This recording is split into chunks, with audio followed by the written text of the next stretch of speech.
Bonjour à tous. Donc, je me présente, je suis Père José Lito de la Congrégation du Saint-Esprit, habituellement les spirités, de la province de Madagascar. Alors, je suis un missionnaire d'Haïti. J'ai fait 2 ans comme missionnaire en Haïti. Après 2 ans, donc la province d'origine, c'est-à-dire la province de Madagascar, m'a rappelé à Madagascar pour accompagner les jeunes malgaches qui veulent devenir spiritains. Donc, j'ai assumé cette charge pendant 2 ans. Et après, on m'a affecté au Centre Énergie, Centre Nouveau Relais des Jeunes, qui accueille les enfants en situation de rue. C'est un centre qui a été fondé en 1987 par un confrère français, parce qu'il a vu qu'il y a des jeunes qui circulent dans la rue et qui a besoin d'un accompagnement, de soutien, et qui a besoin vraiment de vie digne et meilleure. Et c'est parti de là qu'il a fondé le Centre Énergie pour accueillir ces jeunes. Et ce centre continue toujours sa mission d'accueillir les enfants en situation de rue. Vu la situation politique à Madagascar, donc maintenant l'effectif des enfants dans la rue augmente. Et c'est pourquoi on est toujours là pour les aider, pour les accompagner.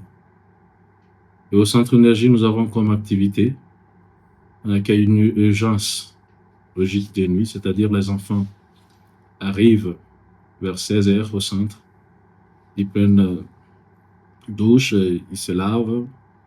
Après, on donne de l'éducation sur savoir-faire, savoir-vivre.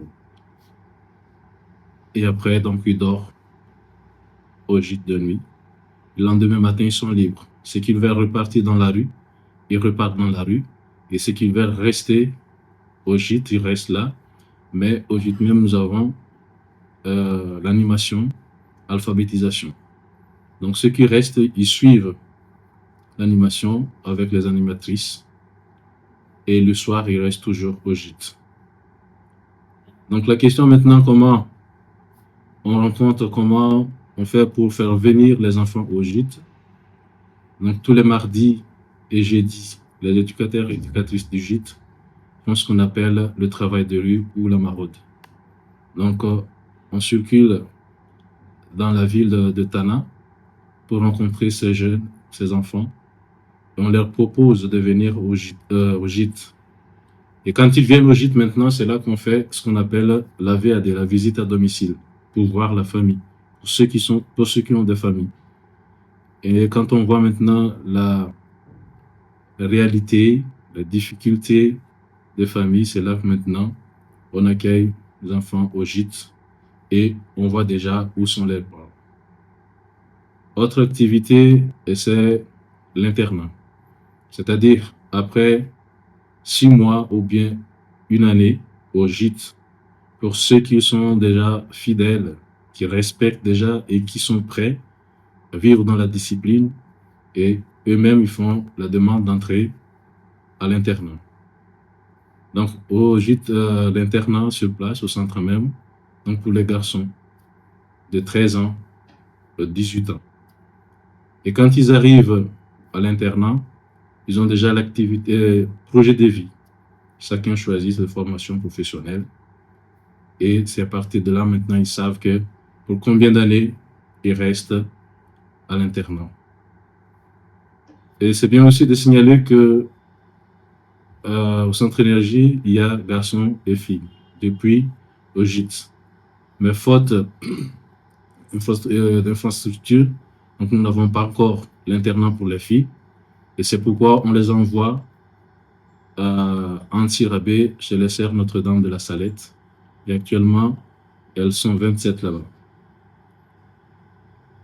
Et c'est pareil aussi pour elles, mais la plupart qui sont là-bas, donc ils suivent l'enseignement général. Mais pendant les vacances, elles reviennent au centre, soit les vacances de Noël, vacances de Pâques et les grandes vacances.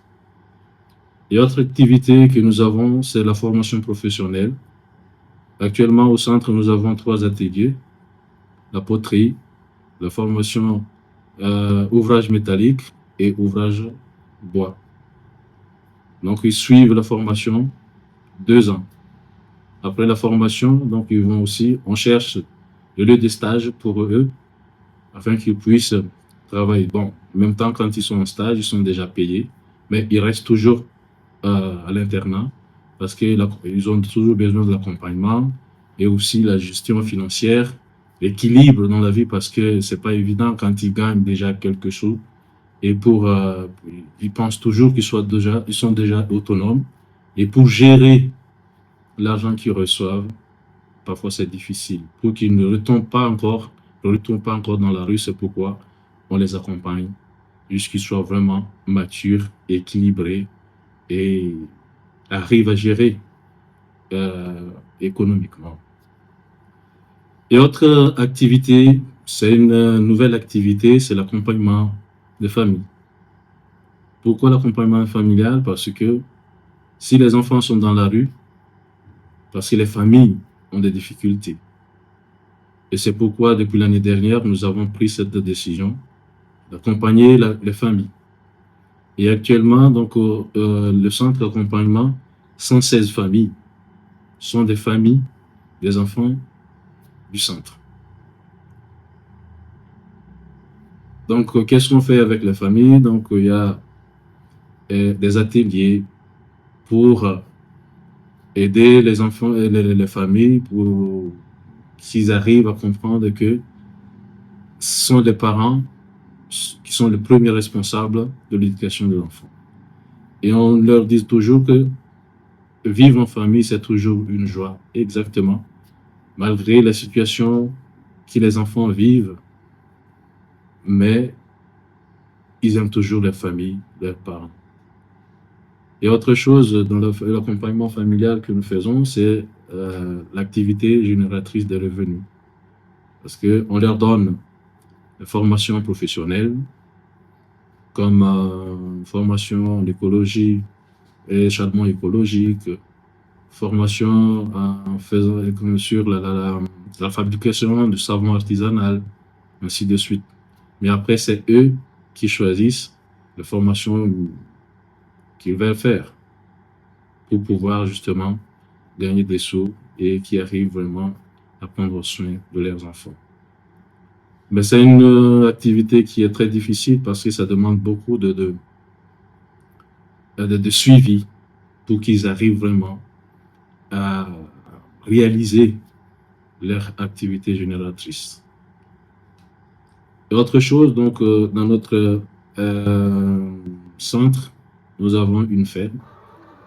Et depuis 5 ans, nous avons exploité cette ferme dans le but de l'autonomie alimentaire. C'est-à-dire les légumes, l'élevage que nous faisons là-bas, c'est pour aider le centre.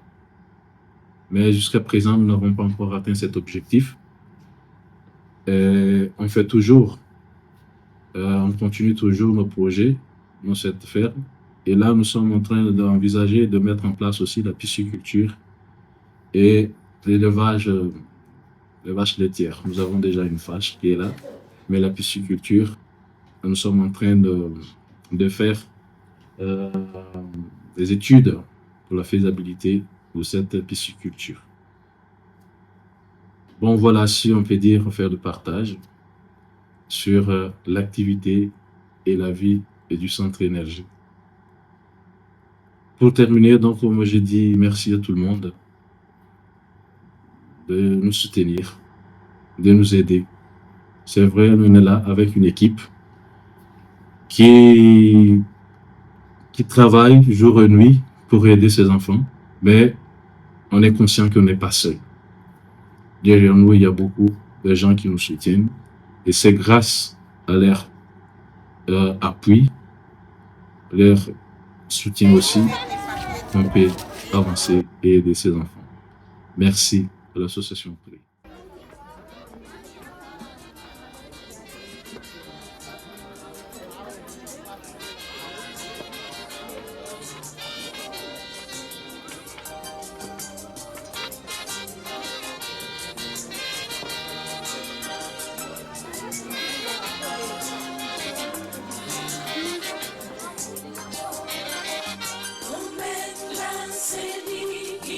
espoir, moi.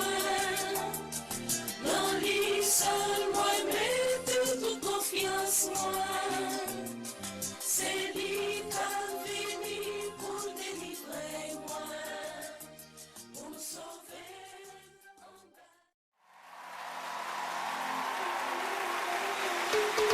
Comment ne pas te louer? Comment ne pas te louer? Comment ne pas te louer? Seigneur Jésus, comment, oui, comment ne pas te louer? Comment ne pas te louer? Comment ne pas te louer? Seigneur Jésus, comment? Quand je regarde autour de moi, je vois ta gloire. Seigneur Jésus, je te bénis. Comment ne pas te louer? Seigneur Jésus, comment, oui, comment ne pas te louer?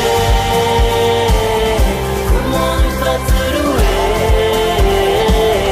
Comment ne pas te louer? Seigneur Jésus, comment? Quand je regarde autour de moi, je vois mes sœurs, alors je crie. Merci Seigneur. Comment ne pas te louer?